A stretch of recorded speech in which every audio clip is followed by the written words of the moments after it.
What's happening, everybody? Hope everybody's gnarly today, dudes. Check it out, man. Saturday, flea market.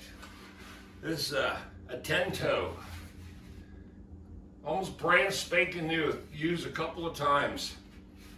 20 bucks. That's right, they're $159. Nice. Just right down the street. I was going shopping anyway. Had a small little service call to do. And I saw a yard sale right down the street. This is badass. I might be a little bit too old to ride this thing, but who knows. But anyway, I thought I'd show you this. Man, you never know what you're going to pick up at an estate sale or a yard sale. You know, 10 toes. Nice. Anyway, let's get down to business.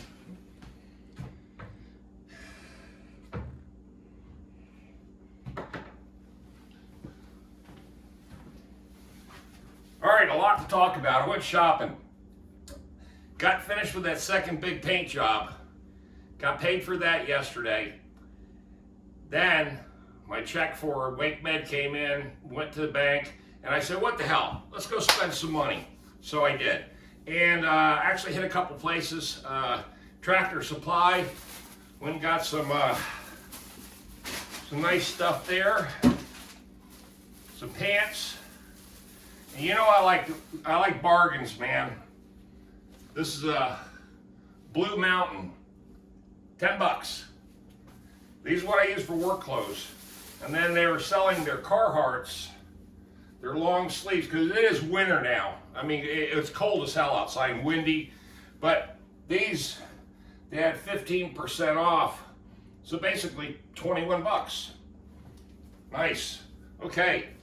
And I went to Cabela's, and they have a lot of pants and shirts and stuff on sale.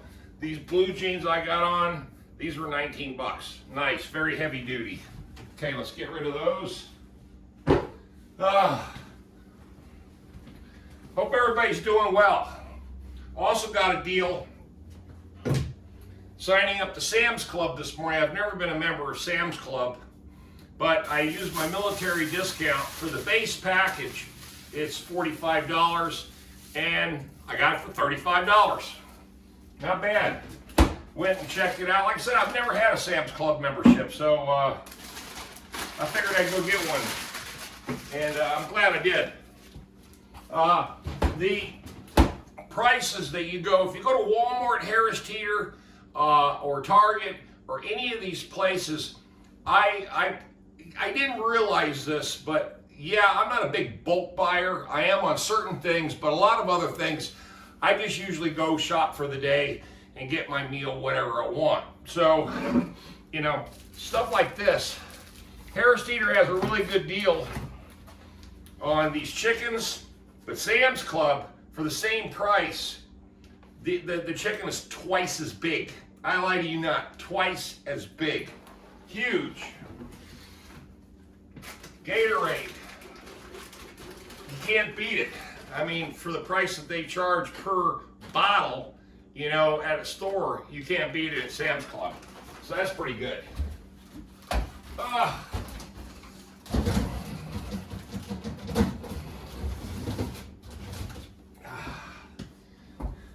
Can't forget the Ice House, but of course, I got that at my local dealer, my little gas station up there. Everything bagels, gotta have them.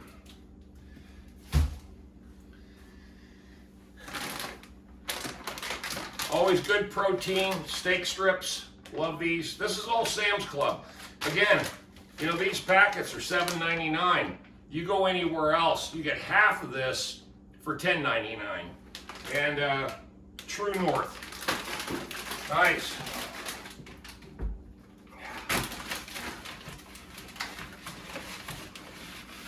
Okay, and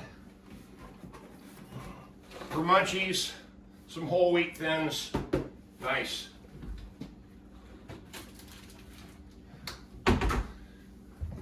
Butter.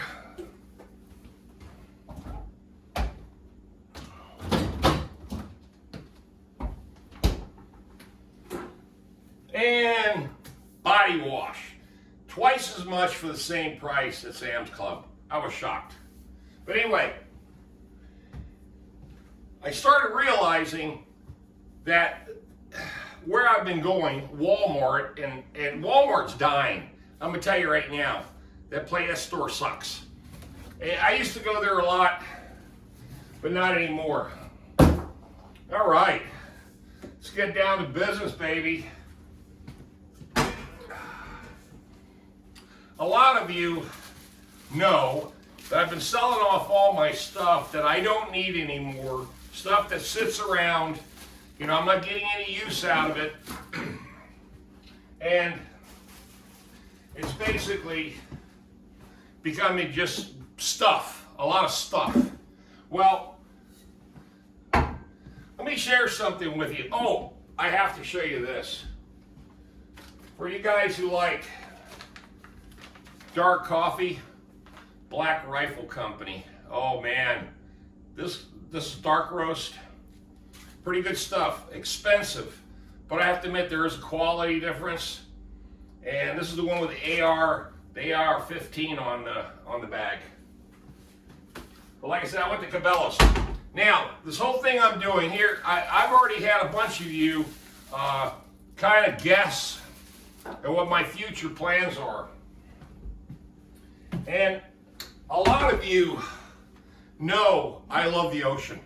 More than I love the country, more than I love the mountains, period. That's just it. The beach is where my heart is at. The only problem with the beach is it's very, very expensive to live there. It doesn't matter if you got just a shack with a dock. It's going to cost you tons of money. Mud in your eye. It's Saturday, almost 4 o'clock in the afternoon. I've been running all day. Did a service appointment this morning.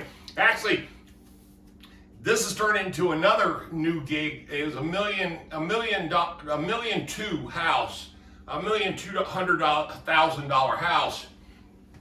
New customers, and they were kind of testing me on a bunch of small stuff, and then they popped the big stuff on me. And I said, sure, I'll do what I can this morning, and then I'll schedule everything for Monday. And they said, fine, let's do that. Plus, I've got 3, 4, 5 more service calls next week already set up. Here's what I'm doing. Money is king. I don't care what you think about it. I don't think I care that you think cash is not going to be worth anything. But for right now, cash is still king. You know, so what I'm doing is I'm putting my hands on a shitload of cash. And I've been saving for almost 13 years. Now, to give you an idea about some general numbers, I'm not going to disclose how much cash I really have. But one of the subscribers on my channel posted a big comment last night, and I basically told him the truth. I said, here's what I have, and that's quite a bit.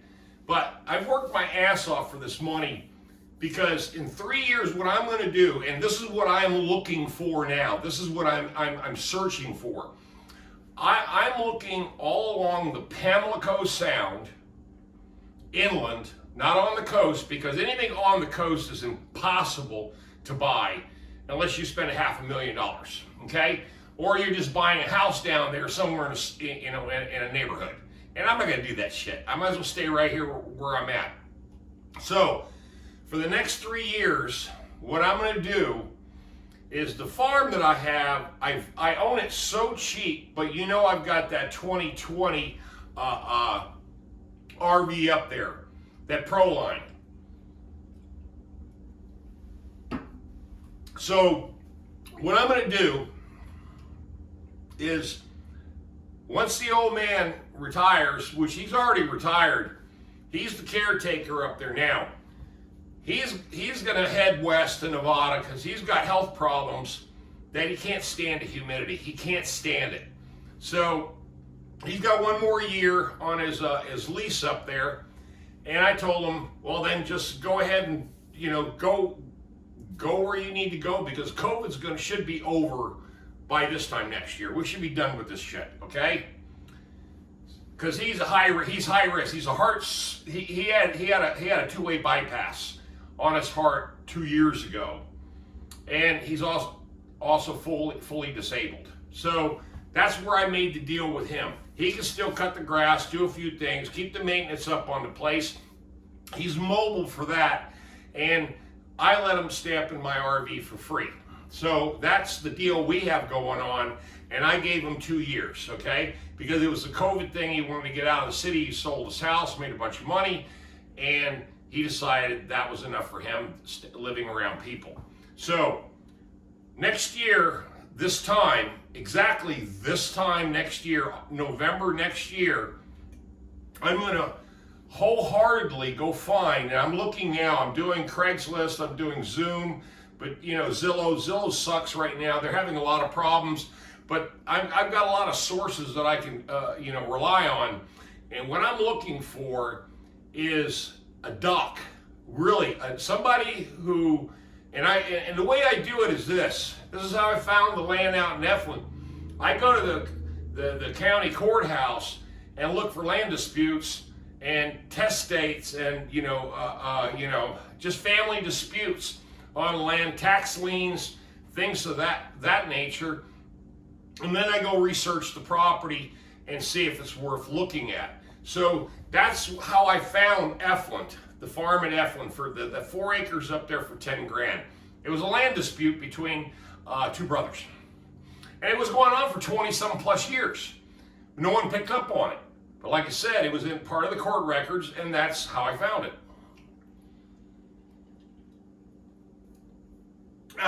So I'm going to do the same thing with looking for, and it doesn't. Let me say it this way: it doesn't have to be a big chunk of land.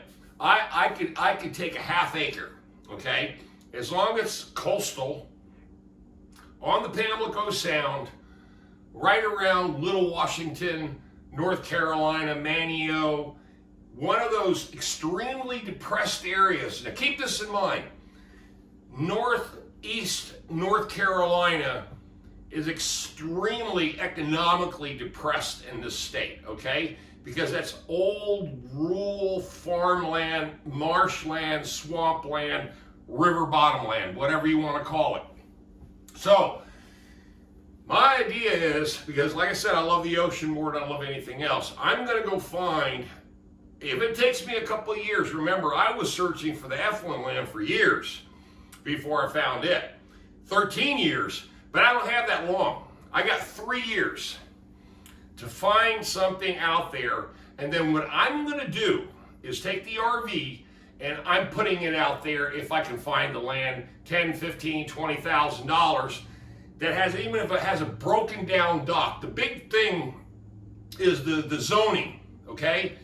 The zoning has to be where there's a dock that can protrude into the sound, that's legal for that stretch of land.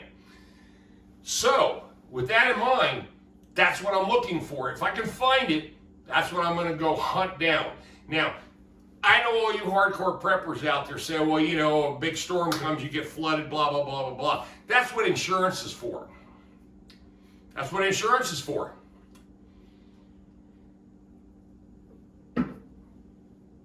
So, what I'm going to do then is move the RV down there. If I find this plot of land, rebuild the dock, put me in a road. That's where the excavator comes in. That's why I'm not selling the excavator. The excavator I'm going to hold on to, because I made a decision. If I keep dabbling in property, which I will always do, because I've always dabbled in property, houses, land, I've done it all my life, that the excavator becomes the #1 essential machine that can do 99% of all the work, lifting, pushing, grading, digging. It does it all.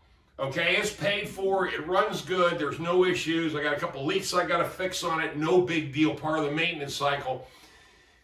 Plus the truck and the new Mercedes-Benz van.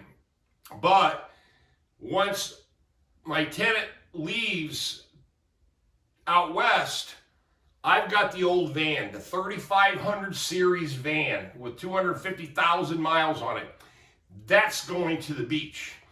That's the vehicle that's going to tow the trailer down there, or I'll just use the heavy duty Ford and tow it down there, come back and send the van down there. But the bottom line is the van now will stay down at the beach. Okay? That van right there then becomes my work van down there. Then I can take these two vehicles I've got up here, the three actually, because I still own 4 vehicles. After I got rid of the Isuzu, God, yeah, I miss the Isuzu. I really do miss the Isuzu. I lie to you not. That's the one vehicle. For some reason, it's like an old dog. You hate to get rid of it, and you hate to see it die. You know, and I didn't want to see it die. That's why I sold it, because I was neglecting it, leaving it up there at the farm. The Isuzu. But anyway, I digress. The point is that I'm trying to consolidate my vehicles down to where they're meaningful and they make sense. The Mr. Fix-All van always will stay in Raleigh. The enclosed trailer is my work trailer. That will stay in Raleigh. The farm in Raleigh is so cheap, like I said, it only costs now $400 a year. Once I move the RV off of it, it'll go back down to $350 a year to own 4 acres, okay, with all that infrastructure.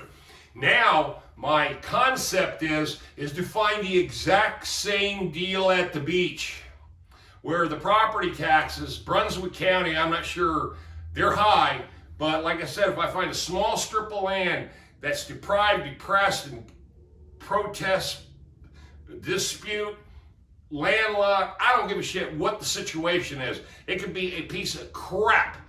You know, if it's a piece of crap, that's what I'm looking for, because I'm going to buy it cheap and then I'll turn it into something nice. So that's the plan. Then I'll be able to have 3 places to navigate, negotiate, and this townhome, I don't owe that much money on it. And I also just got a huge, surprise with this economy in Raleigh. Now I've got $135,000 worth of equity in the house. So that was a shocker. That was just some news we got last week. All the stuff got reassessed around here. Now, when I get to the beach and I find a piece of land, I'll just do exactly like I did to Eflin. I'll take my time. Build the road first. Get it to where I can drive into the place. Then, set me up a pad. Keep it off grid, because I'll just run the damn thing off generator, because I'm going to only be down there part-time. So there's no sense hooking into utilities. There's no sense in doing any of that stuff, because the RV right now is off-grid in Eflin now. It costs us nothing.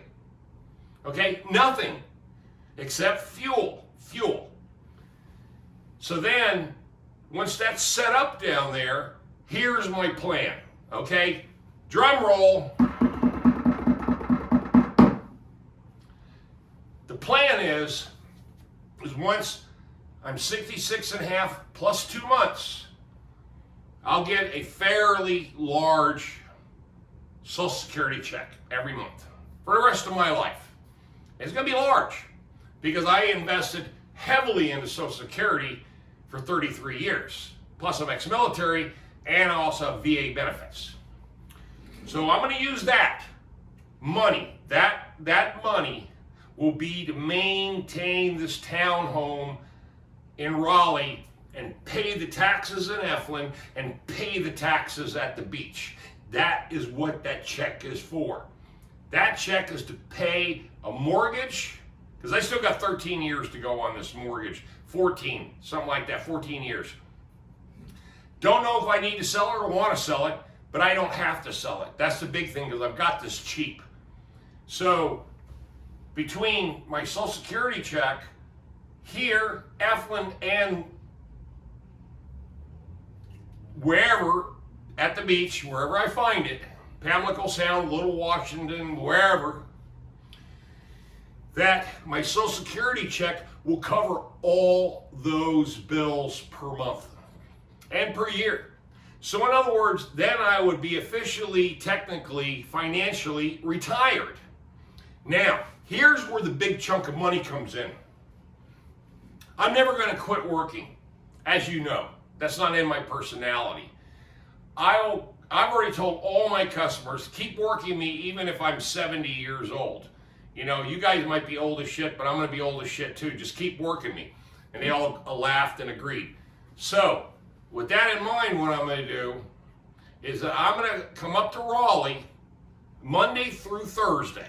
Okay? Just Monday through Thursday. Now that I've got the farm and work, you know, make you know, $1,000, $1,500 a week, which that's easy for me. I make a lot more than that per week. But if I slow myself down a little bit and take specific jobs, $1,000 a week is very not hard to do, okay? Not in my business. So that all becomes pocket money, party money, you know, gas money, going back and forth. All I need to do is go to Efland one day a week, spend half a day cutting the grass, maintaining it. I'll sleep up there overnight, and then once I know I got Efland cut, squared away, clean, then I haul ass to the beach. Then it's Saturday, Sunday, spend those 2 days, or 3, depending on my what I'm thinking, and go fishing, hang out, get bit by bugs, you know, fight alligators. But anyway, the point is, that's what I would prefer to do, because then that part of my life is what I like. I like fishing. I like hanging out on the rivers. I like hanging out on the intercoastal waterways. I like hanging out at the beach. And then, of course, you know what I'm talking about. The next investment is to find me a bayou swamp boat. That's exactly what I'm looking for, is a fully welded aluminum bayou swamp boat. They're very expensive. That's where the big one comes in, folks. There's the bigger surprise. The boat that I'm looking at, which I probably won't buy unless I can steal it off of somebody, you know, that's brain dead, runs about $35,000 to $40,000. They're made in Australia, okay? They're very, very, very specific. But there's also a couple of companies in the United States that make these fully welded aluminum V-hull Carolina skiff style bottoms with the mud boggy motor on the back, but that boat is indestructible. You can run that damn thing into the bank, jump it over logs. You can do whatever the hell you want to with that boat, and that boat will handle it. That's what I'm looking at to try to find and try to buy. I'm looking over Marketplace. I'm looking on Craigslist. I look at every single port city in the United States to find one of these boats that's been laying around and nobody wants it. But I promise you, it's not easy. People love those boats and they're hanging on to them, and they're still expensive as hell. But that's the long-term goal. So you kind of get the picture of what I'm doing and what I'm thinking. It doesn't mean that this is going to work out. But so far, the plan that I've had since day one when I came up to Raleigh is this entire scheme I've had going on as far as the way I'm going to run my business, the way I'm going to run my life, the way I'm going to, you know, work my money, the way I work everything. I plan out every single aspect of every detail, and then I initiate it, and then I follow through with it.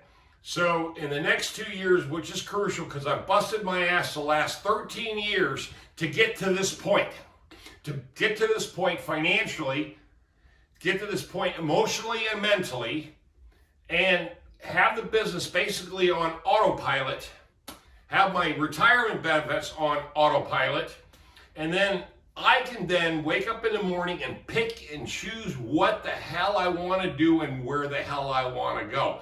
90% of the time, I'm going to be at the beach.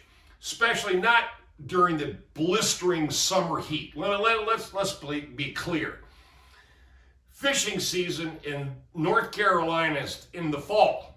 We just got past all the big blues and the reds and the drums and the Spanish and all that. All that's running now and is coming to the end of that season. Your flounder season just ended about a month ago. So for me, fishing is in my blood. It's been what I've done all my life. When I was a dependent with my stepfather in the military, we lived in Okinawa for 4 years, fishing. We lived in Panama for 4 years, more fishing. And then when I went to Japan fishing, I went to Korea, it was fishing. So I've always, and then living in North Carolina, I've always gone to Wilmington almost as long as I can remember, for 35 years, because I've been in this state 35 years. So that's my goal. But now, here's the click chick bait. Okay, drum roll.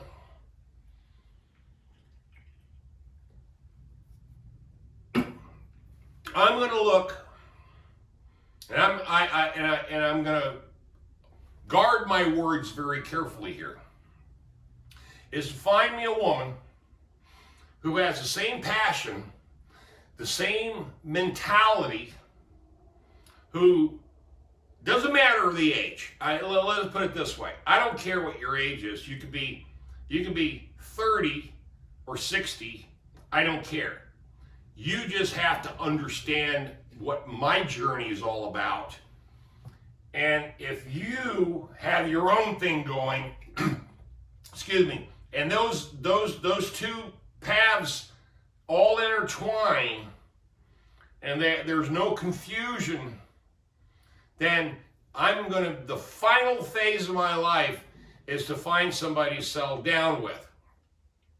And then we're going to run all three locations: Raleigh, Eflin, and Little Washington, North Carolina, Pamlico Sound area. So that's my long-term plan. But actually, it's not really long-term, because it's only in the next 3 years, and I'm going to pull the trigger in the next 2. I'm going to bring you guys along. As YouTube is still up and running, I'm going to bring you along. So there you go, folks. This is what this is all about. This is what I've been, hinting at, planting seeds all this time with you guys, showing you all the work I've done, all the sheer crap in my head of what I think and what I know I can pull off. So with that in mind, I hope everybody's enjoyed this video. Go get you a Sam's Club membership. Hell, their prices are pretty good. I mean, 1-to-1, and their meat prices are hell. They're more better than anybody as far as, but you have to buy bulk. Remember, you got to buy everything in bulk. You break it down, put it in freezer bags, stick it in the freezer. And believe me, I got my freezer full, man. Oh, jeez. And I got shrimp, I got steaks, I got hamburgers, I got sausage, I got fucking short ribs. I got that damn thing packed. And the reason why, every winter I stock up on everything, because obviously it's cold, and I like to cook and barbecue, especially in the winter. And also here, this is just for my hardcore subscribers. I've been asked if this year I'm going to have a meet and greet up at the off-grid farm, and there's a strong possibility I might do it this year. It would be a lot of fun. And the reason why I say it, because the last one I had 2 years ago turned out really a lot of fun. And now that I don't have all that shit up there, there's a lot of open space. It's clean, it's organized. And I know one of my subscribers on the channel out of Fayetteville wants to bring up his camper and his son, and that's fine too. Well, anyway, just to throw it out there. I haven't confirmed that. I'm not sure 100% if I'm going to do that yet, but who knows? We'll see. Thanks a lot, everybody, for being on my channel. This is a slow growing channel. I got, 22,650 subscribers. I started out with nothing 8 years ago when I started this channel. And I'm not up there in the millions, and I never tried to make it like that. I don't do no editing on any videos, none. I just film what's in my head at the moment, and I show you and bring you along. And remember, this is a vlog of my life, and I'm just bringing you guys on the journey with me. And thank you for being there. All the support, all the comments, all the negative, all the good. I loved all of them. Thank you very much. Appreciate you. Happy holidays are all coming up. And remember, do this for yourself. Make a plan and stick to it. And you know what? I promise you, as long as everybody's on board with the plan, everybody can have a great time. It's just that when you have conflicting viewpoints, that people get into a lot of shit with each other because one person doesn't agree with the other. It doesn't mean either one are wrong or bad. It's just they just don't agree. So a lot of karma, a lot of common sense, and a lot of compromise. With that in mind, you know me, I'm Tom. Signing out. Stay tuned, stay blessed. Leave those comments, thumbs up, share, like, subscribe. And you know the little subscribe down there. If it's red, you're not subscribed. Hit the bell for future notifications of videos. And also, too, I put a little heart on my videos. And there's also a little money thing. I have no idea what YouTube has allowed me to do, but there's all kinds of weird little things down below there. Y'all stay tuned. I'll see ya. Tom out of here.